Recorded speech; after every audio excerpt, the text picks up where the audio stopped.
We're going to look at the topic, values of inverse trig functions. The first thing I want you to notice before we start getting into the inverse trig part is that this says functions. Remember that for something to be a function, that means that for every x or input value, there is only one y or output value. And we'll come back to that in a few minutes. Our main inverse trig functions are read as inverse sine, inverse cosine, and inverse tangent. Those others are, of course, inverse cosecant, inverse secant, and inverse cotangent.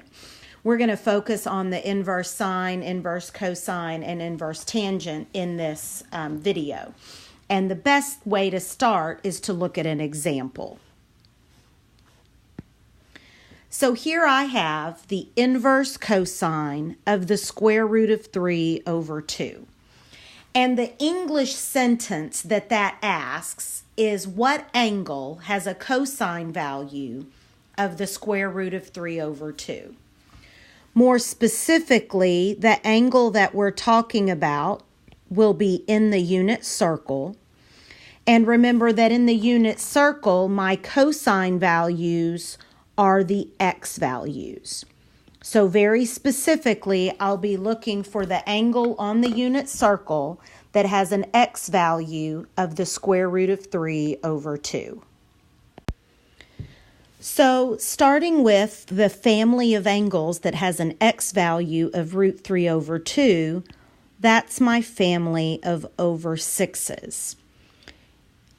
If my x value is positive, that happens in quadrant 1 and quadrant 4. So I would be looking for the family of over 6s that are in quadrant 1 and quadrant 4. So in quadrant 1, my over 6 is pi over 6, and in quadrant 4, my over 6 is 11 pi over 6. But I want to remind you that we just said that in order for something to be a function, we can only have one output for every input. And in this problem that we just worked, we had the input of root 3 over 2, and we have the output of pi over 6 and 11 pi over 6. So this means that we need to clarify our definition of inverse a little bit. So looking here, you see our Cartesian plane with our 4 quadrants labeled and our signs there. So in quadrant 1, positive, positive, quadrant 2, negative, positive, etc. So remember that this means in quadrant 1, my x value is positive and my y value is positive. In quadrant 2, my x value is negative, my y value is positive, etc. So next, let's look at where these inverse functions are defined. So we have to clean up the definition of the inverses so that we can be sure there's only ever one answer. So here what you'll see is that the inverse cosine is defined in quadrants 1 and 2, and inverse sine and inverse tangent are defined only in quadrants 1 and 4. So notice first, inverse cosine, the cosine would be positive in quadrant 1 and negative in quadrant 2. For inverse sine and inverse tangent, the sine and tangent are positive in quadrant 1 and negative in quadrant 4. You'll also notice that the third quadrant is kind of grayed out there. Nothing is defined in the third quadrant as far as inverse goes. In fact, we cannot even travel through the third quadrant. So if I needed to talk about an angle in quadrant 4, I'm going to use a negative angle because a positive angle in quadrant 4 would mean that I had to go through quadrant 3. And we'll look at that in a second. Let's also go back here now that we have redefined our inverses and talk about this previous question. So inverse cosine is only defined in quadrant 1 and quadrant 2. So these quadrant 4 values are no longer viable answers for us. So now let's look at a couple of other examples.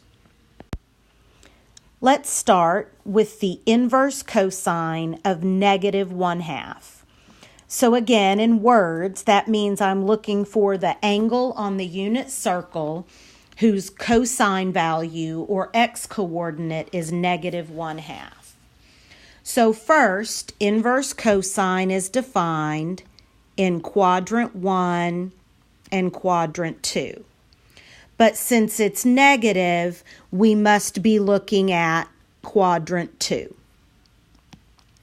Our family of angles that has an x-coordinate of 1/2 is our family of over 3s. Remember, all of our over 3s are plus or minus 1/2 plus or minus root 3 over 2. So I'm looking for my pi over 3 in quadrant 2, which would be 2 pi over 3. Let's look at another one. The inverse sine of negative root 2 over 2. So inverse sine is defined in quadrant 1 and quadrant 4. Since this sine value is negative, we must be in quadrant 4. Our family of angles that has a y-coordinate of root 2 over 2 is my pi over 4s. Remember that all pi over 4s have both an x and a y of root 2 over 2. And my over 4 angle in quadrant 4 is going to be negative pi over 4. Because remember, we cannot go through the third quadrant. So we can't use 7 pi over 4. Anytime you're in the fourth quadrant, you're just going to have a negative angle. One more example. The inverse tangent of root 3 over 3. So this is going to be a little different because for tangent we have to look at both the x and the y coordinate. So first, inverse tangent is defined in quadrant 1 and quadrant 4. Since the tangent value is positive, we must be in quadrant 1. So remember, tangent is y over x.